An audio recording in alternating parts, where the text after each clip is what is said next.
नमस्कार। सुबह के 8 बज रहे हैं। मैं हूं आपके साथ प्रीति रघुनंदन। देश भर में 3 लोकसभा और 29 विधानसभा सीटों पर उपचुनावों के लिए आज मतगणना होगी। काउंटिंग सुबह 8 बजे शुरू होगी, यानी अब से महज 2 मिनट बाद 3 लोकसभा सीटों में मध्य प्रदेश की खंडवा, हिमाचल की मंडी और दादरा और नागर हवेली की सीटें भी शामिल है। और इसके अलावा 13 राज्यों की 29 विधानसभा सीटों पर हुए उपचुनावों के वोटों की भी गिनती की जाएगी। और इनमें बिहार की 2, हरियाणा की 1, मध्य प्रदेश की 3, राजस्थान की 2, पश्चिम बंगाल की 4 विधानसभा सीटों समेत कुल 29 सीटों पर 30 अक्टूबर को वोट डाले जाएंगे। हम आपको लगातार दिखाएंगे इन सभी सीटों के पल पल के अपडेट और सबसे सटीक नतीजे।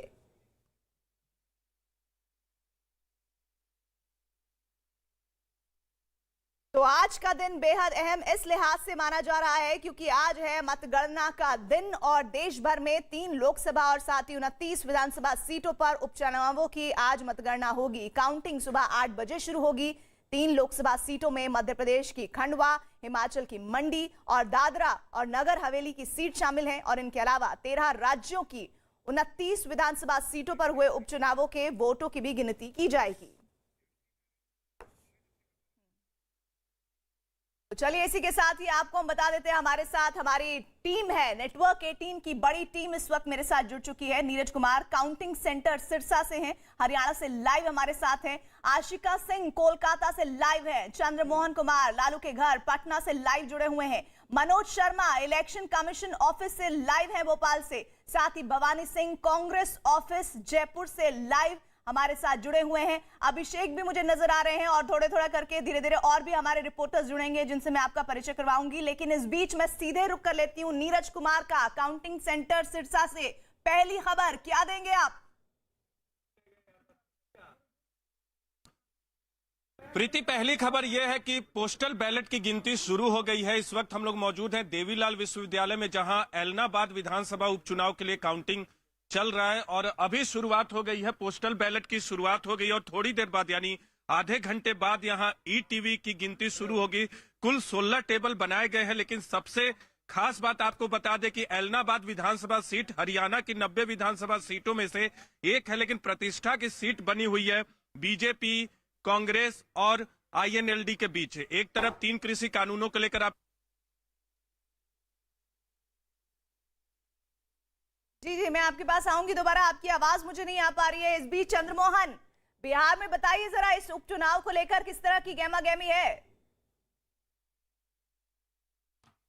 बिल्कुल, देखिए, जब से ऐलान हुआ था उसके बाद से ही गहमा-गहमी बिहार में देखने को मिल रहा था। एक तरफ आरजेडी थी तो दूसरे तरफ जेडीयू के नेता थे। माना ये जा रहा था कि आरजेडी कांग्रेस के साथ चुनाव लड़ेगी, लेकिन वो भी मैदान में कूद पड़ी। ऐसे में लड़ाई जो है यहाँ पर तीनों दल के बीच में हो गया है और अब से थोड़ी देर बाद मतों की गिनती शुरू होगी। और जो पहले कभी नहीं देखा गया है उपचुनाव में, वो इस बार देखने को मिला। पंचायत तक एक विधायक दोनों पार्टी के नेताओं को उतारना पड़ा है। आरजेडी के विधायक पंचायत तक पहुंचे थे, तो वहीं जो जेडीयू है, सत्ताधारी दल के नेता हैं, बीजेपी के नेता, वो जड़ों तक गए थे और उसके बाद अपना चुनाव प्रचार किए थे। तो ऐसे में अब इंतजार मतों की गिनती का है कि यह दोनों सीट किसके पाले में जाता है। और साफ तौर पर लालू यादव ने यह कहा है कि अगर ये दोनों सीट वो जीत जाते हैं तो इस सरकार का विसर्जन हो जाएगा, मतलब नीतीश कुमार की विदाई हो जाएगी। तो अब इंतजार मतों की गिनती का है और उसके बाद रिजल्ट का है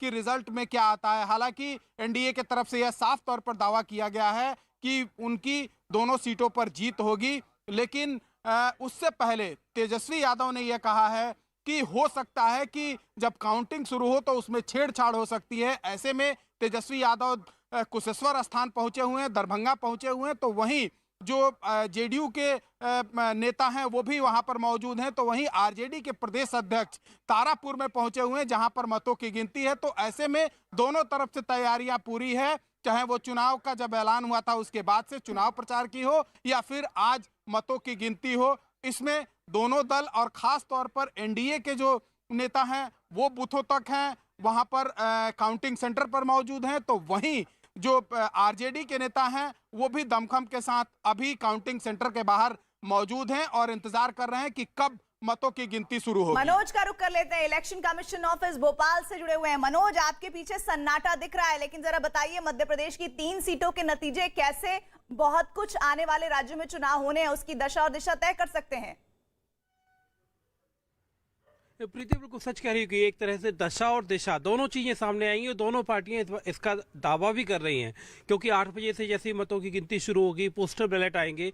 हालांकि दोपहर तक सारा सब कुछ सामने होगा कि आखिर 1 लोकसभा और 3 विधानसभा सीटों पर मतलब क्या नतीजे आएंगे। लेकिन अहम बात यह है प्रीति कि ये चारों चुनाव की जो वजह है वो वजह है कोरोना की। कोरोना की वजह से यहाँ पर जो विधायक थे, सांसद थे, उनको कोरोना हुआ और बाद में उनकी मौत हो गई।